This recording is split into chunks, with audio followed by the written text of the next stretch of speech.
नमस्कार दोस्तों, मेंटोर जी के ऑनलाइन प्लेटफॉर्म पर मैं आनंद बैचला आपका हार्दिक स्वागत करता हूं। जैसे कि आपको पता है 4 फरवरी से आपका एसएससी जीडी का एग्जाम शुरू होने जा रहे हैं। तो उसी को ध्यान में रखते हुए हमने जो है एक सीरीज स्टार्ट की है, प्रैक्टिस सेट एसएससी जीडी के लिए। जब तक आपके एग्जाम चलेंगे 4 फरवरी तक जो है इसे हम कंटिन्यू करेंगे और उसके बाद अगर जरूरत पड़ती है तो आगे भी कंटिन्यू करेंगे। तो इसमें क्या है, डेली हम आपके लिए 20 क्वेश्चन कराएंगे प्रीवियस ईयर के, और ज़्यादा पुराने क्वेश्चन भी नहीं कराएंगे। जो क्वेश्चन हमारे रहेंगे वो रहेंगे 2022, 23, 21, 20 तक के। और बीच में जो कुछ प्रैक्टिस सेट लेकर आएंगे वो एसएससी, सीएचएसएल, एमटीएस और सीपीओ के क्वेश्चन भी उसमें फिर हम मिक्स करेंगे बाद में। पहले एसएससी जीडी के क्वेश्चन हम जो है सोल्व कराएंगे। डेली जो है 20 क्वेश्चन का एक सेट रहेगा आपके लिए। तो यहाँ से शुरू करते हैं पहले क्वेश्चन से। अब पहला क्वेश्चन क्या है हमारा, किसी धनराशि पर 40 वर्षों तक प्राप्त साधारण ब्याज उस धनराशि का 2/5 है। वार्षिक ब्याज की दर कितनी है?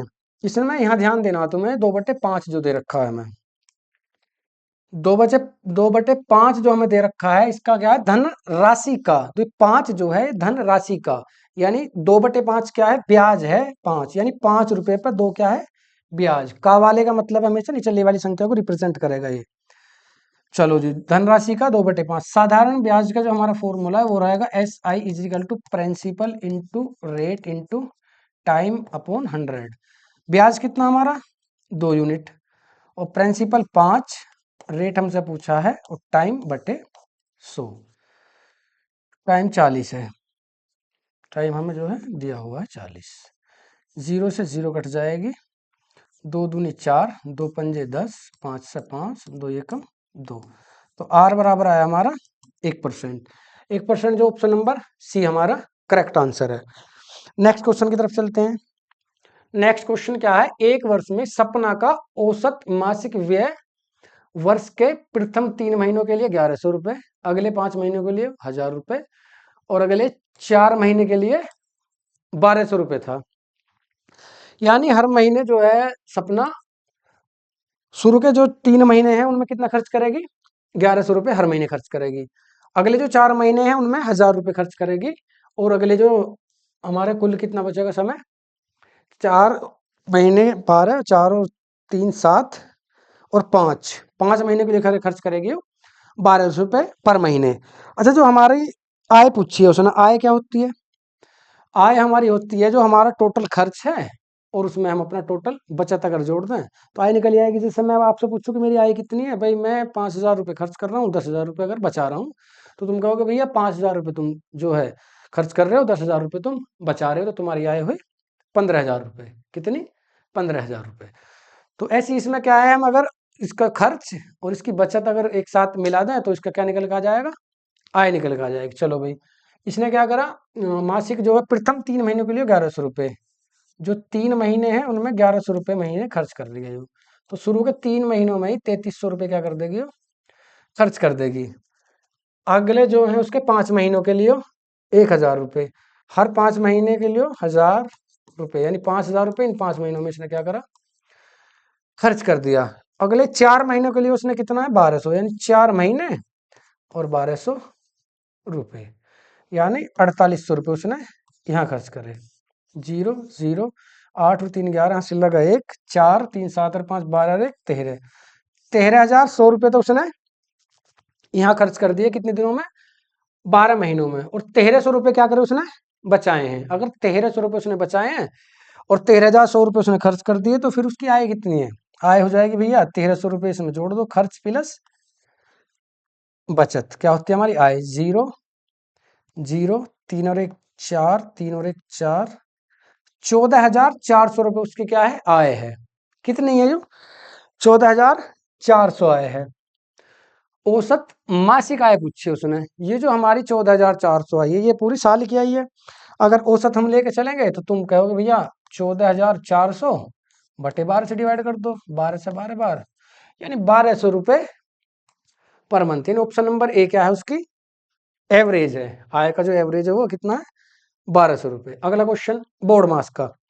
बोर्ड मास का जो है, इसमें तीनों ब्रैकेट के अंदर संख्या दी गई है हमें, तो किसी किधर से भी कोई से ब्रैकेट सोल्व कर लो, उससे कोई दिक्कत नहीं है।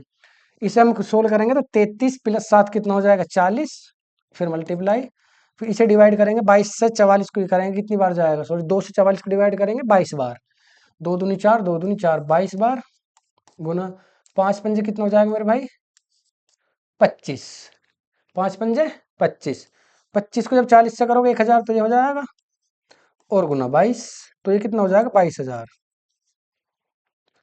22,000 ऑप्शन नंबर हमारा डी करेक्ट आंसर है। 22,000 option number D correct answer. फिर बोर्ड मार्क्स का क्वेश्चन है, क्वेश्चन नंबर 4। इसमें जो है एक बात ध्यान में रखनी है हमें, क्या बात ध्यान में रखनी है, जैसे इसमें दिया हुआ है ऑफ, बोर्ड मार्क्स का नियम क्या कहता है, बोर्ड मार्क्स का नियम कहता है पहले ब्रैकेट, ब्रैकेट भी 3 है, बड़ा वाला, फिर मीडियम वाला और फिर स्मॉल। इसी तरह से हम सोल्व करेंगे, पहले सबसे छोटा वाला सोल्व करेंगे, फिर ये मीडियम वाला सोल्व करेंगे, फिर लार्ज वाला सोल्व करेंगे, फिर बोर्ड मार्क्स ब्रैकेट के बाद ऑफ। ऑफ का मतलब हिंदी में होता है का, और का मतलब होता है भाई गुणा। तो ऐसा नहीं है कि यहाँ जैसे मल्टीप्लीकेशन है, ये डिवाइड लिखा हुआ है कि डिवाइड मल्टीप्लीकेशन से पहले डिवाइड करते हैं, ऐसा नहीं है कि इस मल्टीप्लाई से पहले भी हम डिवाइड करेंगे, नहीं, इस मल्टीप्लाई से पहले डिवाइड नहीं कर सकते, डिवाइड से पहले हमें ये वाली मल्टीप्लाई करनी पड़ेगी जो का वाली है यानी ऑफ वाली है। तो चलो इसे सोल्व करेंगे। तो इसका बाद इस चीज का तुम्हें जो क्या है इसमें ध्यान रखना है कि कभी आप जो है डिवाइड से पहले मल्टीप्लाई करनी है, इसमें कभी आप डिवाइड पहले करो, डिवाइड करेंगे मल्टीप्लाई से पहले, लेकिन ये वाली का वाली मल्टीप्लाई में मल्टीप्लाई पहले करेंगे। तो चलो करो, यहाँ मल्टीप्लाई का साइन लगा दो और यहाँ भी मल्टीप्लाई का साइन लगा दो, बाकी चीजें ऐसी रह जाएंगी। 41 गुना ब्रैकेट के अंदर हो जाएगा 36 चौके कितने होंगे, 36 दूनी 72 दूनी 144, यहाँ डिवाइड 96 को 2 से गुना करेंगे, 96 तो नहीं होता भाई 192, 192 को डिवाइड करना है 24 से, 24 से करना है, फिर 24 चौके 96, 96 दूनी 192, 4 24 अट्ठे 192, ये तो हो जाएगा 8। यहाँ रहेगा मेरे भाई 41 मल्टीप्लाई में कितना आ जाएगा, ब्रैकेट के अंदर कितना आ गया 144 डिवाइडेड बाई 8।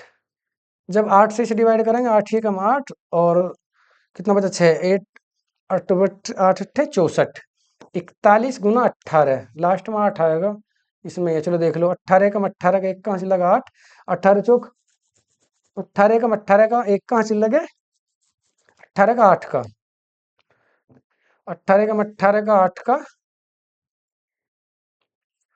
इसमें क्या होगा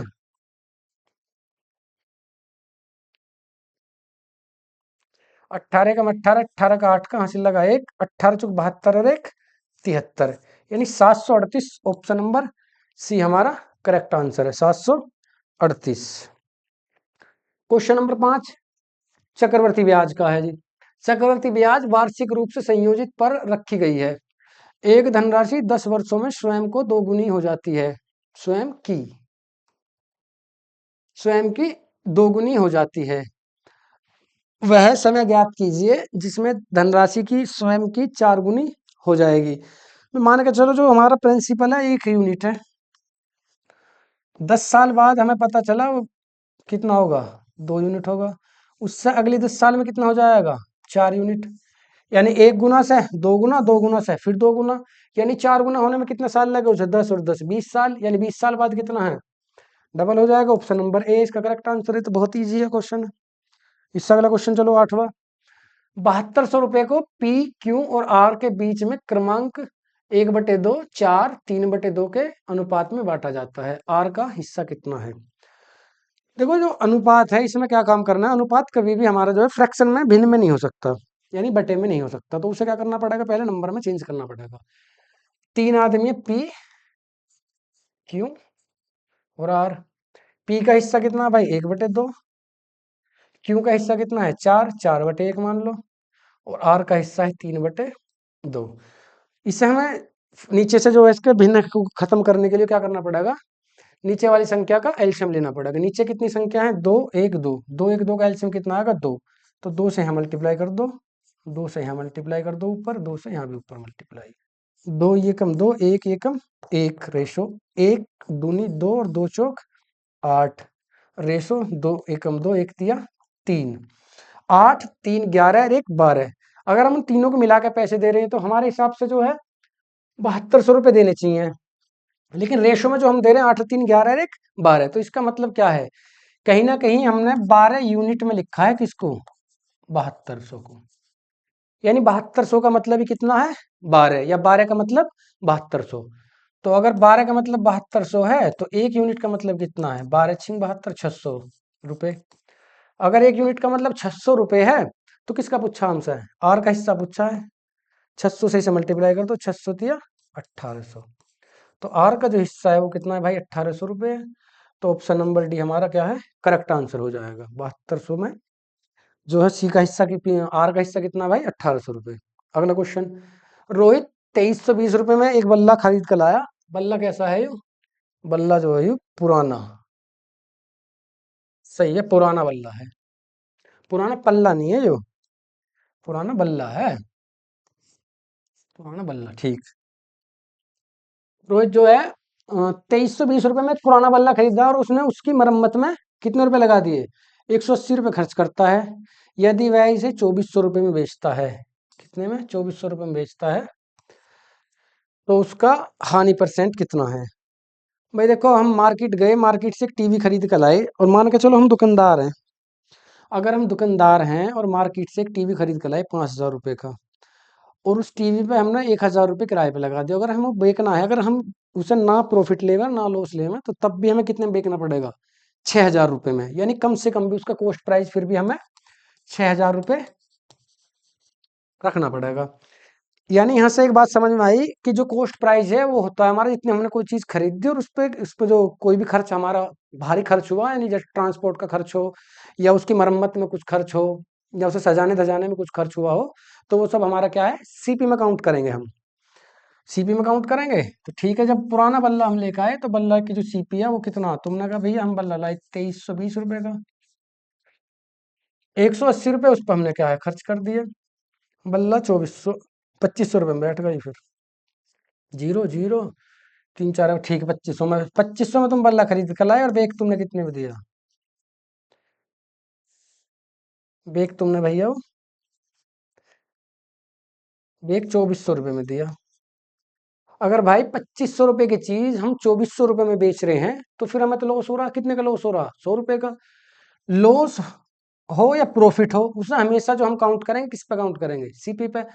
यानी सीपी का कॉस्ट प्राइस पे खरीद के कितने का लाए हम, 2500 रुपये का, बेग कितने में दिया 2400 में, यानी 100 का नुकसान, परसेंटेज के लिए 100 से गुना, 20 से 20, 25 के 100, यानी कुल मिला के हमें जो है 4% का क्या हुआ, लॉस हुआ, 4% का लॉस। किसी वस्तु का विक्रय मूल्य कितना रुपयों में, 5175 रुपये है, और उस पर 25% की छूट दी गई है, वस्तु का अंकित मूल्य कितना है। देखो, जो हमारा प्रॉफिट हो या लॉस हो वो तो हमेशा काउंट करेंगे हम क्रय मूल्य यानी सीपी पे, जितने में कोई चीज हमने खरीदी। और जो हम डिस्काउंट देंगे, जो भी छूट दी जाएगी वो कितने में दी जाएगी, छूट हमेशा दी जाएगी हमारी एमपी पे, यानी मैक्सिमम प्राइस पे। जो भी किताब लेने गए हम उस पर लिखा 200 रुपये है, 20 रुपए की उस पर छूट दी, तो छूट किस पे दी, 200 रुपये जो उस पर लिखा हुआ है। तो छूट जो हमेशा दी जाएगी क्रय मूल्य पे दी जाएगी। तो चलो इसमें इसका एमपी लिख दिया मैंने, और यहाँ एसपी लिख दिया। उन्होंने कहा जो उस पर 25% की छूट दी, 25% की फ्रैक्शन कितनी बनती है, 25% का मतलब होता है 1/5। अगर ऐसी भी फ्रैक्शन किसी के याद ना हो तो आप एक काम करो कि भैया उस पर तुमने लिख रखे 100 रुपये, कितने लिख रखे भैया, 100 रुपये, यानी 100 यूनिट मान लो, 100 यूनिट अगर लिखा हुआ है भैया 25% की तुमने छूट दी, यानी तुमने हमें चीज जो है 75 में बेच दी।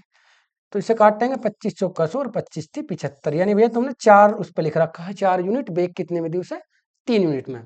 अगर 3 यूनिट में बेच दी, वैसे बेच की कितने में हमने, हमने तो बेच की 5175 रुपये में, 5175 रुपये में बेच दी। अगर 5175 में बेच किया तो हमें उस पर लिखा कितना, 4 यूनिट, तो 4 से मल्टीप्लाई कर देंगे, 4 यूनिट की क्या है कॉस्ट निकल के आ जाएगी, 3 से इसे डिवाइड करेंगे, 3 से जाएगा, 3 1 73 51, 3 दूनी 6, 3 पंजे 15, 1725 आएगा, 17 चौक 68 और 5 चौक 20, 6900 रुपये आ जाएगा, इसकी मल्टीप्लाई करेंगे तो 6900 रुपये आ जाएगा। उसका जो एमपी आ जो उस पर लिखा हुआ है, यानी मैक्सिमम प्राइस जो है अंकित मूल्य 6900 रुपये लिखा हुआ है, कितना 6900। उससे अगला चलो भाई, 44 आम, 121 केले और 11 सब नहीं है, ये है सेब, ए फॉर एप्पल, सेब, कितना लिखा हुआ भैया,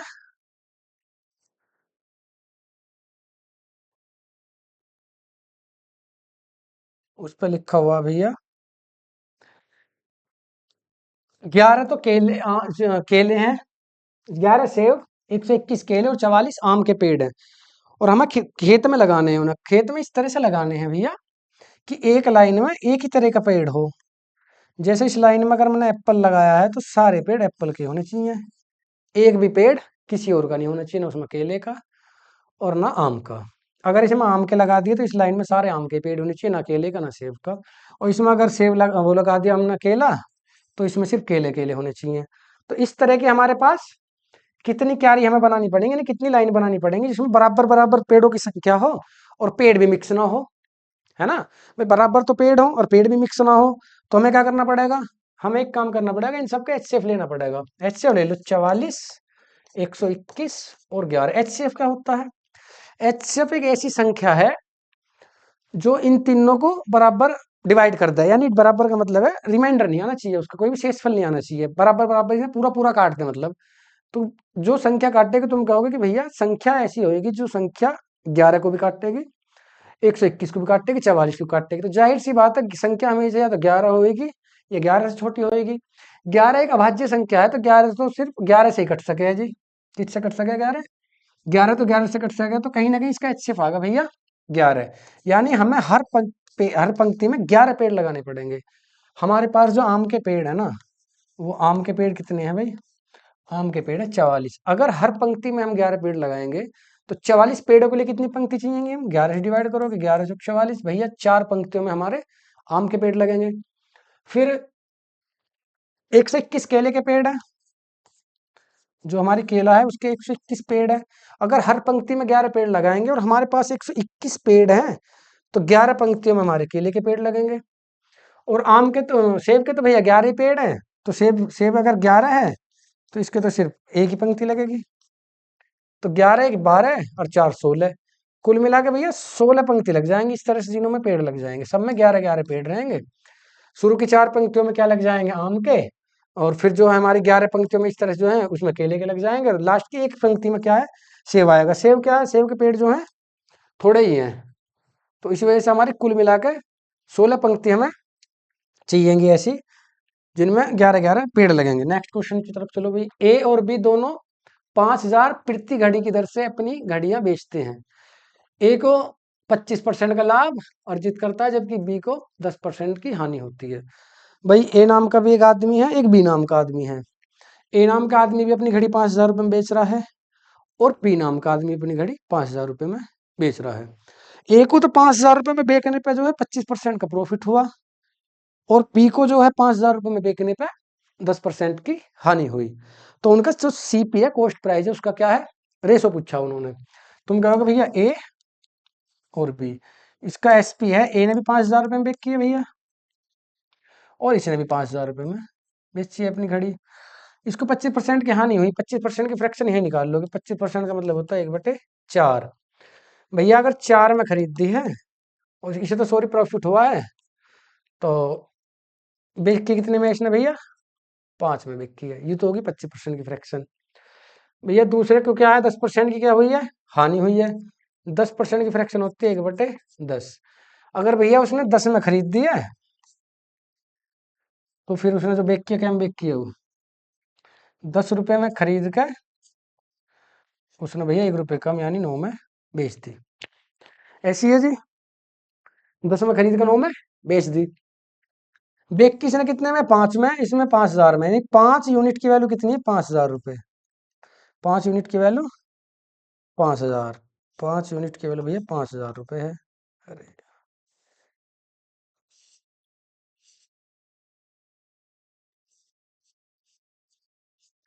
5 यूनिट की वैल्यू भैया 5000 रुपये है। तो खरीदी कितने में है उसने? 4 में। अगर 5 की वैल्यू 5 है तो एक की कितनी है? 1000। तो 4 की कितनी भैया? 4000। यानी इसका जो सीपी है कितना भैया? सीपी 4000 है। भैया इसने क्या काम करा? इसने 5000 रुपये में बिकी है, लेकिन बिकी कितने में? इसने 9 यूनिट में। खरीदी कितने में भैया? 10 में। तो भाई जो है 9 से 5000 पूरा पूरा नहीं कटेगा। 9 से जो 5000 पूरा पूरा नहीं कटेगा। अगर 9 से पूरा पूरा नहीं कटेगा तो हम इसमें मल्टीप्लाई कर लेंगे, इधर आएगा 50,000 बटे 9। यू क्या है? इसका सीपी है। इसका सीपी 4000 है ना, इसने 4000 रुपये में खरीद के 5000 में बेच दी। इसने 50,000/9 में खरीद के इसने भी 5000 में बेच दी। सीपी का रेशो पूछा है, इसका सीपी कितना है और इसका सीपी का रेशो पूछा है। इसका सीपी भैया 4000, इसका सीपी है 50,000/9। तो इस तरह की कंडीशन में क्या काम करेंगे, क्रॉस मल्टीप्लाई कर लो, क्योंकि जो रेशो है हमारा वो कभी भी फ्रैक्शन में नहीं रह सकता। 9 चौक 36,000 तो यहाँ हो जाएगा, और 50,000 इधर है ही। 1 2 3, 1 2 3, 2 से 18 बार, 2 से 25 बार, यानी इनका जो रेशो है सीपी का 18:25 है। सी इसका आंसर है। सी क्या है इसका आंसर है। नेक्स्ट क्वेश्चन पे चलो। एक विद्यार्थी ने एक परीक्षा में 70% अंक प्राप्त किए और उसे 60% अंतर प्राप्त करने वाले दूसरे 60% अंक है, 60% अंक प्राप्त करने वाले दूसरे विद्यार्थी से 30 अंक अधिक प्राप्त हुए। परीक्षा के अधिकतम अंक कितने हैं? देखो, परीक्षा के जो अधिकतम अंक होते हैं वो होते हैं अपने आप में 100%। कोई भी बच्चा अगर पूरे में से पूरा लाया तो 100% है। जाहिर सी बात है, पेपर चाहे 100 नंबर का हो या पेपर 500 नंबर का हो, परसेंटेज में हमेशा 100% फुल मार्क्स होते हैं।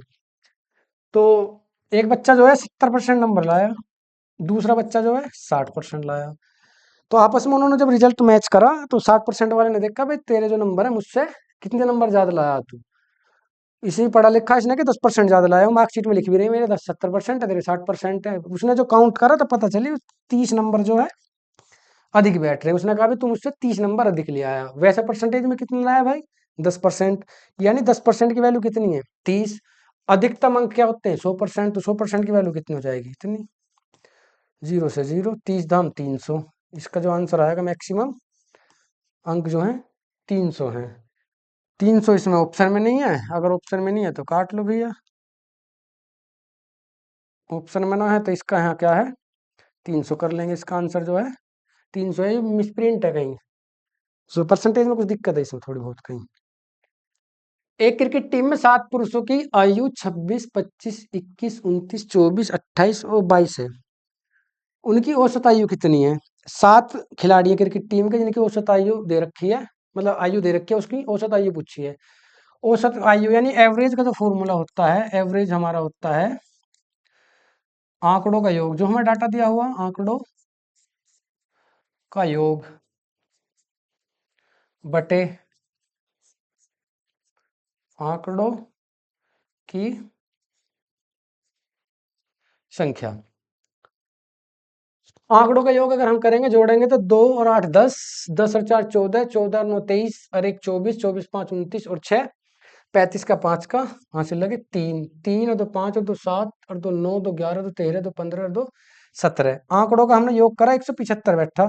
आंकड़ों की संख्या कितनी है, 7। 7 से इसे डिवाइड करेंगे, 7 दूनी 14, कितना बचा भाई 3, 7 पंजे 35। यानी कि उनका जो एवरेज आयु आई वो आई 25। 25 हमारा ऑप्शन नंबर डी इसका क्या है, करेक्ट आंसर है। 15वां सवाल, आर एक काम को 90 दिनों में पूरा कर सकता है।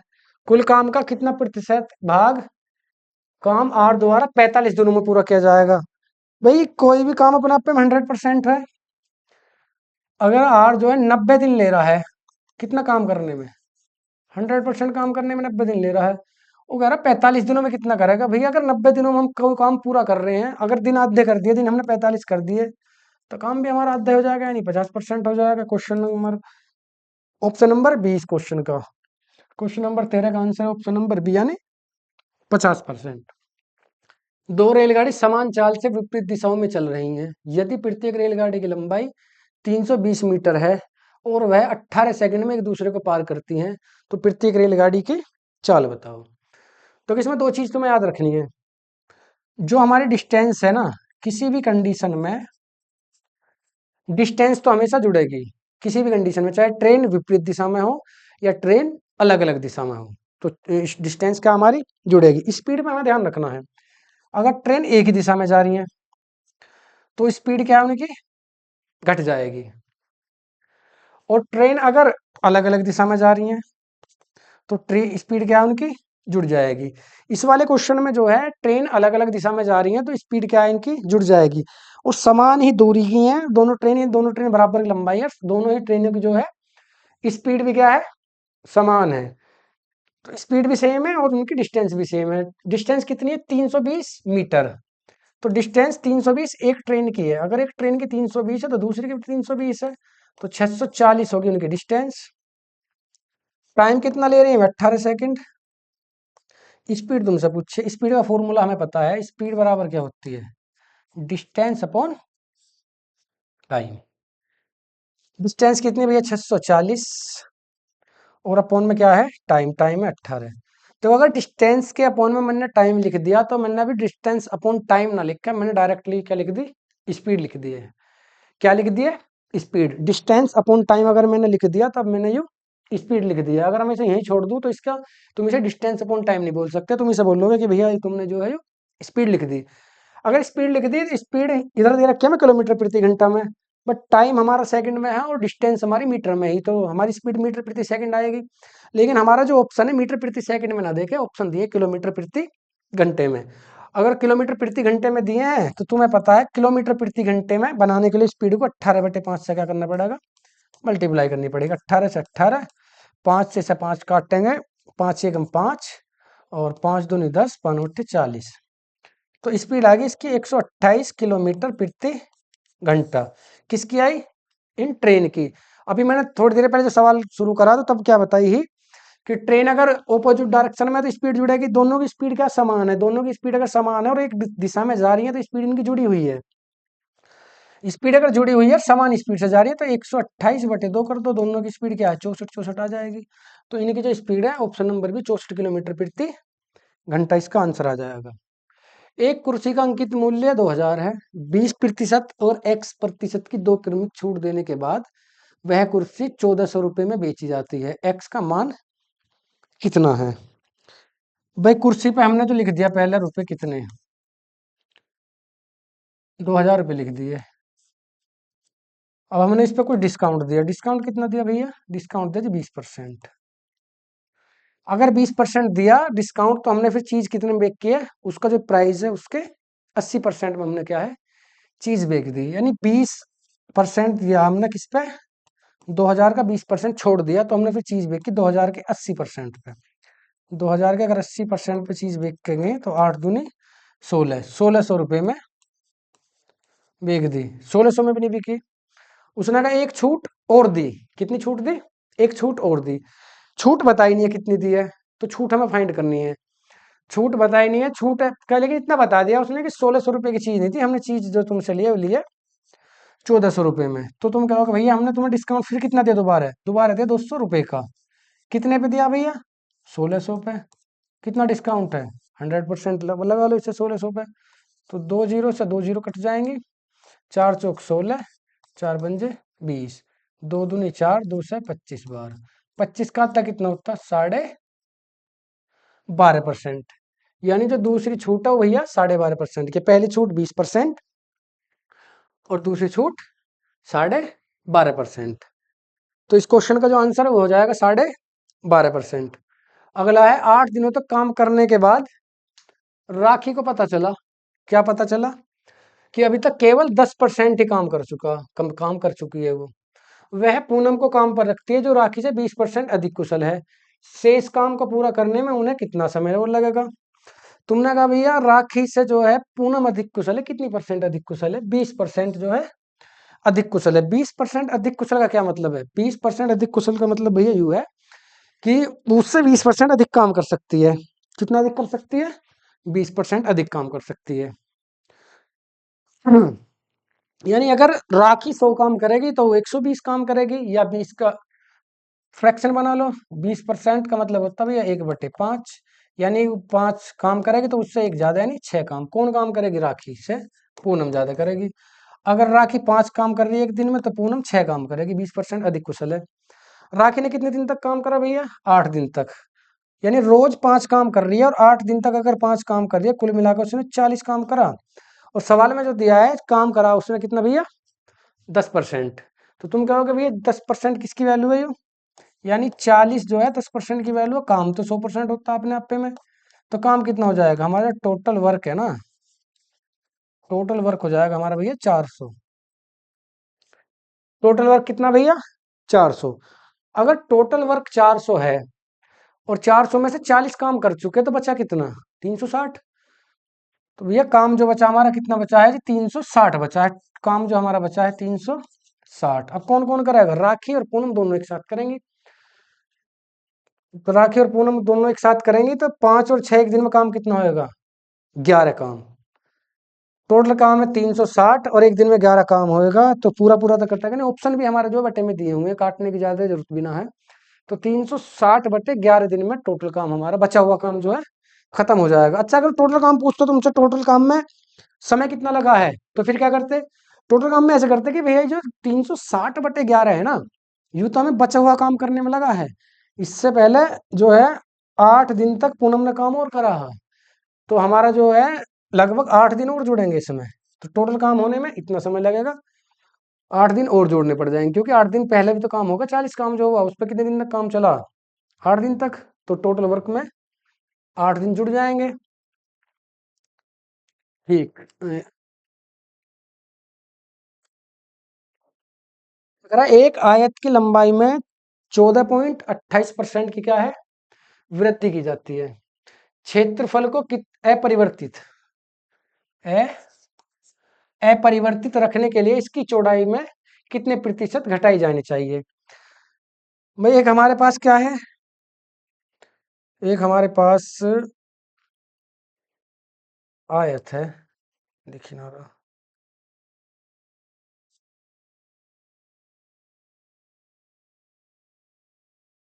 एक हमारे पास आयत बना लो जी, ये रहा, एक आयत व्यू है। अब हमने क्या काम करा, इसकी जो लंबाई है बढ़ा दी 14.28%। 14.28% का मतलब होता है 1/7। अगर लंबाई इसकी 7 थी तो हमने दूसरा आयत बनाया होगा, फिर एक इस आयत को बढ़ा दिया हमने। अगर बढ़ा दिया तो एक दूसरा आयत और बना लिया जी, इसी तरह का थोड़ी बढ़ा दी। तो उसकी क्या करी हमने, लंबाई बढ़ा दी। लंबाई कितनी बढ़ा दी भैया, 1 बढ़ाई है, 7 से लंबाई इसकी 8 कर दी। चौड़ाई का कहीं जिक्र नहीं है, तो चौड़ाई तो जितनी इसकी है चौड़ाई इसकी भी इतनी ले ली हमने। अच्छा क्षेत्रफल का फॉर्मूला जो, अगर मैं इसका क्षेत्रफल निकालूंगा तो लंबाई गुना चौड़ाई, लंबाई कितनी रहेगी भैया 7, चौड़ाई रहेगी बी, क्षेत्रफल आएगा भाई 7b। इसका क्षेत्रफल लंबाई गुना चौड़ाई, लंबाई भैया 8, चौड़ाई है हमारी बी, तो इसका भी क्षेत्रफल 8b आएगा। तो इसमें क्या है, बी की जरूरत ही ना है, जब हम इसका रेशो लेंगे तो बी से तो बी कट जाएगा। तो हमारा जो क्षेत्रफल है वो आएगा 7 से 8, यानी क्षेत्रफल जो भी है 7 से 8 होगा। लेकिन हमें क्षेत्रफल नहीं बढ़ाना, सवाल कह रहा है कि इसकी चौड़ाई हमें बढ़ानी है जिससे क्षेत्रफल सेम रहे। भाई क्षेत्रफल जो हमारा फिलहाल कितना है 8 है, और 8 से वापिस हमें 7 ही रखना है, तो चौड़ाई 1 कम कर दो, 1/8 गुणा 100। 1/8 का मतलब होता है 12.5%, यानी इसकी चौड़ाई क्या है, चौड़ाई को 12.5% क्या है कम कर दो, तो क्षेत्रफल इसका जो है चेंज नहीं होगा। दोनों चीज आपस में, दोनों आयतन, दो जो आयतन दोनों का क्षेत्रफल बराबर रहेगा। पिछला सही है, 17, 18 क्वेश्चन कह रहा है m अनुपात n 9:6 है, तो m प्लस n अनुपात m माइनस n का मान कितना होगा। m अनुपात n जो दे रखे 9:6, m की वैल्यू 9 है, n की वैल्यू 6 है, बस इसमें रख दो 9 प्लस 6 और अनुपात 9 माइनस 6। 9 प्लस 6 15 और 9 माइनस 6, 3 एकम 3, 3 पंजे 15, 5:1। ऑप्शन नंबर डी इसका क्या है, करेक्ट आंसर है। एक परीक्षा में उपस्थित होने वाली विद्यार्थियों की कुल संख्या 93% विद्यार्थी उत्तीर्ण। उत्तीर्ण का मतलब क्या भैया, पास। जितने भी बच्चे हैं हमारे स्कूल में, मान के चलो वे कितने पास हुए, उसमें 93% बच्चे पास हो गए, और 92 से 75 विद्यार्थी क्या हुए, अनुत्तीर्ण, फेल। इसमें क्या है, जो पास है उनका तो परसेंटेज दिया है, और जो फेल है उनकी संख्या दी हुई है। तो क्या काम करेंगे, तुमने कहा भैया विद्यार्थी दो ही तरीके होते हैं, या तो बच्चे पास होते हैं या बच्चे फेल होते हैं। बच्चे कितने पास हुए भैया, 93%। अगर बच्चे कितने होते हैं अपने आप में 100%, किसी भी स्कूल में 100 बच्चे हों और 100 के 100 बच्चे आ जाए तो 100% बच्चे आए, या 5 बच्चे हमारे बैच में हों, 5 के 5 आ जाओ तो कितने 100%। किसी में 1 लाख बच्चे हैं और 1 लाख के 1 लाख आ जाएंगे तो भी 100% ही आएंगे। तो बच्चे 100% होते हैं जी, तो 93% पास हुए, तो फेल कितने हुए होंगे उसमें से 100% में से 7% फेल हो गए जी। भैया कह रहा हूँ कि फेल जो हुए 9275, 9275 क्या हुए हैं फेल। और वैसे फेल कितने हुए भैया 7%, यानी 7% की वैल्यू 9275। देखो अगर हमसे पास पूछता तो फिर हम ये लेते 93%, 93% की वैल्यू निकालते। इसने पूछा है हमसे टोटल बच्चे कितने होते हैं भैया 100%।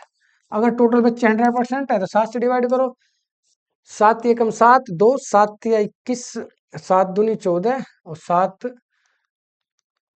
7 एकम 7, 2 7 तिया 21, 7 दूनी 14, 7 पंजे 35।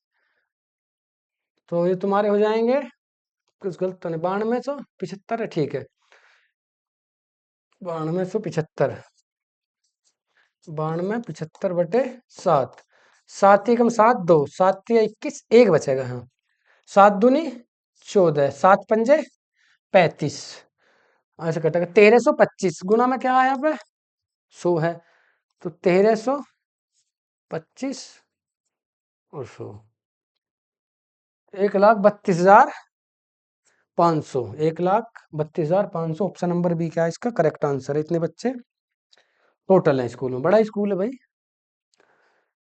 बोर्ड मास का आ जाओ, इसे यही सोल्व कर लो, पहले से डिवाइड करेंगे इस वाले संख्या 24 थी 72, तो 100 इस वाले जो ब्रैकेट में इस वाले के अंदर हो जाए 175 गुना 3 और प्लस 5, फिर गुना 20 और डिवाइडेड बाई 2। ऐसे सवाल है। 175 किया करो पहले, 3 पंजे 15, हाथ लगा 1, 3 सत्ते 21 और 1 22, हाथ लगे 2, 3 एकम 3 है तो 5, 525 और 5 530, तो भैया इसके अंदर आ गया। गुना फिर क्या आ जाएगा 20, अब ये वाला ब्रैकेट चलेगा और डिवाइडेड बाई 2, इसकी मल्टीप्लाई करके 2 से क्या है डिवाइड कर दो, 2 जीरो तो आ जाएंगे, 53 दूनी होता है 106 बटे फिर 2 कर दो 53, तो इसका आंसर आएगा 5300, ऑप्शन नंबर सी। तो सवाल नंबर 20, हमारे 20 के 20 कंप्लीट हो गए शायद, देखते कोई छूट तो ना बीच में।